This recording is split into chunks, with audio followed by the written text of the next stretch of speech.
ერთ-ერთი გამორჩეული სტუმარი ჯონი ჯანჯალაშვილი ყავს დღეს მოწვეული ჩვენ შოუში.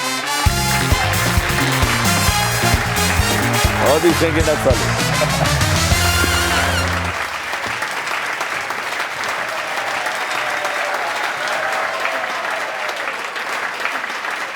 ჯონი, კეთილი იყო შენი მომბრძანება, ჩემო კარგო, დროის, ეპოქის, მომენტის შესაბამისად ხარ, ჩემო ბატონო, გამოწყობილი და გავლენის ქვეშ ვარ. ჩანს რომ საფეხბურთო ციებს ხელება მთელ სოფლიოში და იხდება სოლიდარობას უცხადე.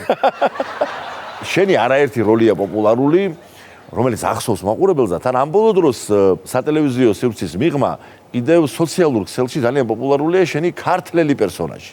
ქართლთან შენ ჯერ ერთი გაკავშირებს სიცხორცეულად შენი წარმოშობა, შენი მშობლიური კალთისხევი, რა თქმა უნდა, მიწაწყალი ასე თქვა და თანაც არაერთი ისტორია გაქვს ამ ყველაფერთან დაკავშირებული. მე მახსოვს ერთი კოლორიტული პერსონაჟი შენი აი მონათხრობიდან, თუ არ ვცდები ეს იყო მასწავლებელი ქართველი, ხო, რომელიც მე მგონი ფიზიკის გაკვეთილზე შემოვიდა. აი ეს ამბავი მინდა რომ ჩვენ შოუს მაყურებელს გაუზიარო. ხო, ჩემი სკოლის პერიოდის მოგონებაა რა. ფიზიკის პედაგოგი რაღაც შეუძლოდ გახდა და ვერ მოვიდა სკოლაში გაკვეთილის ჩასატარებლად და ცოტა შეუსაბამობაა, მაგრამ შრომის მასწავლებელს თხოვეს, რომ არ გაცდეს გაკვეთილიო და ბავშვები აურძაური არ ატეხონო, შედიო და ჩაატარეო ფიზიკის გაკვეთილიო.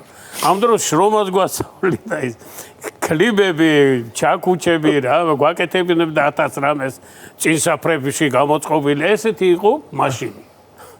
ცოტა შორს იყო ფიზიკის განეჩენი პედაგოგი და ფიზიკურ შრომასთან ახლო იყო და ხო, ფიზიკურ შრომასთან ახლო იყო, მაგრამ ფიზიკასაც ცოტა ხო და რა თქმა უნდა უარს ვერ ეტყოდა და სხვა გზა არ ქონდა, შემოვიდა ქართლიდან იყო წარმოშობით და გადაშალა წიგნი. ეხლა ხო უნდა იცოდეს რაზე ისაუბროს, მაგრამ შორს იყო თემატიკასთან და გადაშალა ეს წიგნი და ფურცლების გაყოფილი როა ფურცლები. იქ აუსვამს ხელს, ჩაუსვამს ესე. ეხლა კარგად ამიგდეთ ყურით, თორე არ არის ადვილი მასალა, რთულია და შეიძლება ვერ გაიგოთ. ამ დროს ტიტული უფრო შორს იყო და კარგად ამიგდე ყური, ხმაური არ იყოს იცოდე. თორე მე ინანებთ.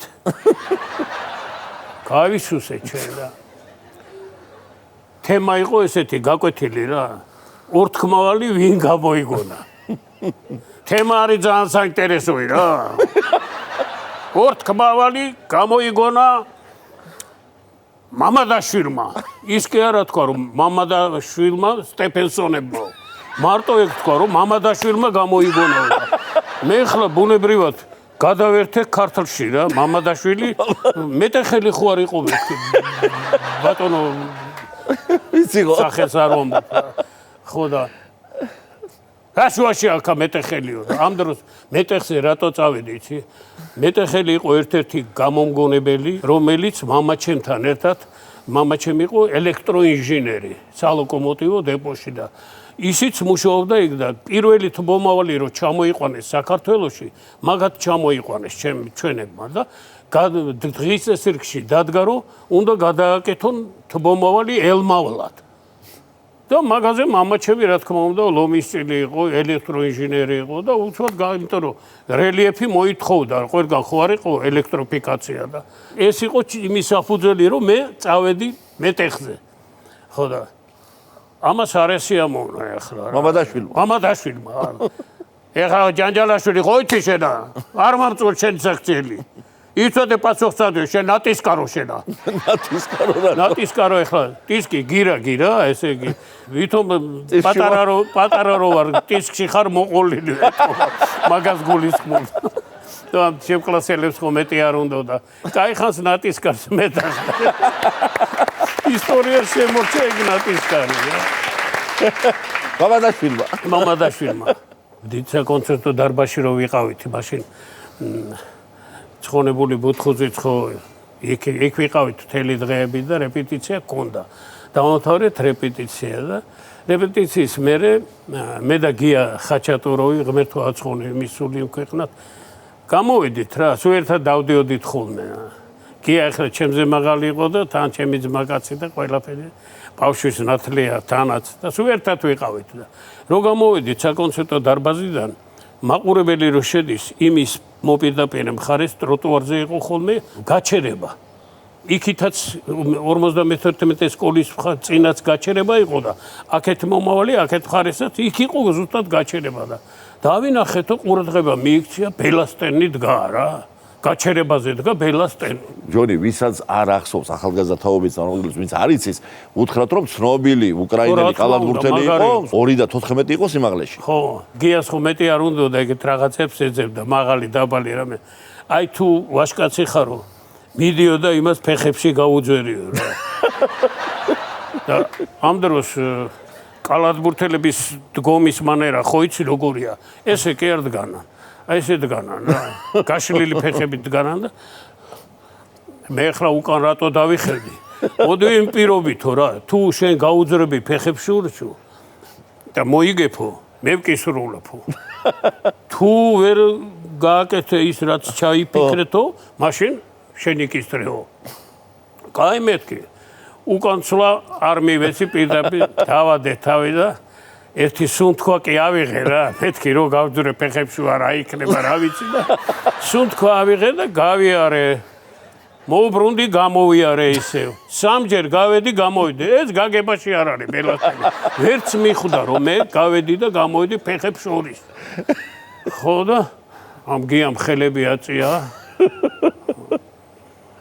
უკან დამხევი არა ვართო წავიდეთო ეხლა და დაუძახეო და წამოიყვანე ხინკალი უნდა ვიკისროო და ისეთი კაი დრო გავატარე ჯერ გაუკვირდა რა უნდა თუ ამათ მე რა შუაში ვარ მინდა არ მეკითხები არა რატო ვეპადიჯებია ხო და მე გავარკვეთ ყველაფერი აუხსენით რაში იყო საქმე და ესე ჩაიარა ამ ისტორიამ რა გადავრჩი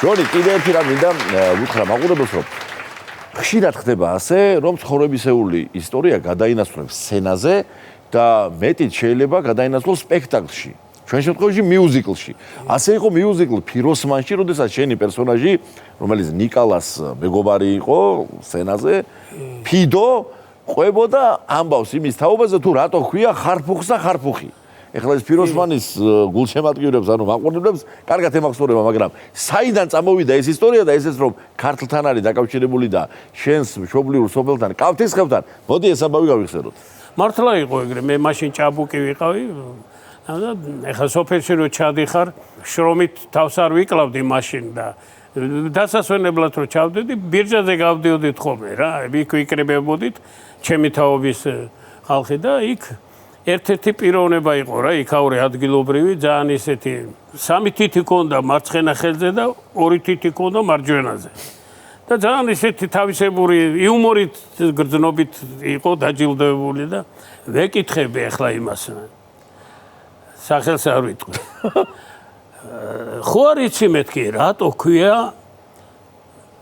კავთისხევს კავთისხევი აი შემოკეთილო რა მაგალითად რა და დაიწყო ესე მიხსნის რატო ქვია კავთისხევს კავთისხევი აი მაგალითად რა შენ გაინტერესებს რომ იცოდე რათა ქვია კავთისხევს და კავთისხევი რა აი მამა გეტყვი კაცო მაგის მეტი რა ვიცი კაცო აი მაგალითად ავიღოთ არის თვალადი არის მაგალითად ხო საკავთისხევო სოფლები ჩამოთვალა თვალადი არის წინარეხი არის ეზატია თელადგორია ჭოჭეტია აი მაგალითად რა როგორც ესეთი რა მაგალითად აი როგორც მაგალითად თვალაცა ქვიან თვალადი წინარეხსა ქვია წინარეხი ჭოჭეტსა ქვიან ჭოჭეთი ეზატსა ქვიან ეზატი არა აი ეგრე ქვიან კავთისხევსა კავთისხევი რა მაგალითად ეს გევარ და უყურე აღარ ვიცი რა ვქნა შენ გაიხარე მე უთხარი ბიჭო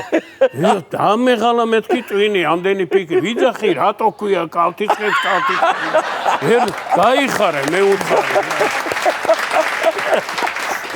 ეს რომ მოუყევი ბატონჯიმას ისე მაგრათი ხალისა ისე და სიტყვა არ მოუღე თუმცა შენც იქ არ იყავი ეგრევე მაშინვე გადაინაცვლა რა თაიქვია ხარფუხს და ხარფუხი როგორც რიყეს ქვია რიყე ავლა ბარსა მაგრამ იქ კარგად გქონდა და ავლა ბარი ხო შესაბამისი შევიცოთ ეხლა კაცო, ისე რათა ექვია კალთისხევთა კალთისხევი, რეალურად უთხრათ ეგ მაყურებელს, ვინც არის ის? თრიალეთის ქედი ესაზღვრება სამხრეთიდან კალთისხევს და თრიალეთის ქედზე ძალიან ძნელად მისადგომია, აი ჩვენი სოფლიდან რო ახვიდეთ ორი დიდგორიდან მიდის გზა და ბოლო 500 მეტრი შეიძლება ფეხით წახვიდე. მანქანა იქ აღარ ძალიან რთული რელიეფური ადგილია და იქ არის სალოცავი კავთა. და კავთის ხეობაში გაშენებულია ეს სოფლები. და მდინარეც არის კავთურა. მდინარე არის კავთურა. კავთურა, კი, მახსოვს. კი და ამ ხეობაშია უამრავი სოფელი რა ჩამოთვალე მაგალითად თვალადი, გუდალეთი, თელადგორი, ეზატი, ჩოჩეთი, შუაუბანი და ასე შემდეგ. და როგორ ჩოჩესაფია, ჩოჩეთი და როგორც იმას ქვია, ეგრე ქვია კავთისხევსა, კავთისხევი. აი ხო გაიგებოდ მე უთხარი აგაშენოთ. აი განათდა მეთქი, გამინათდა გონე. გაიხარე ჯონი, დიდი მადლობა სტუმრობისთვის. ჩვენი სტუმარი გახდათ ბატონი ჯონი ჯანჯალაშვილი.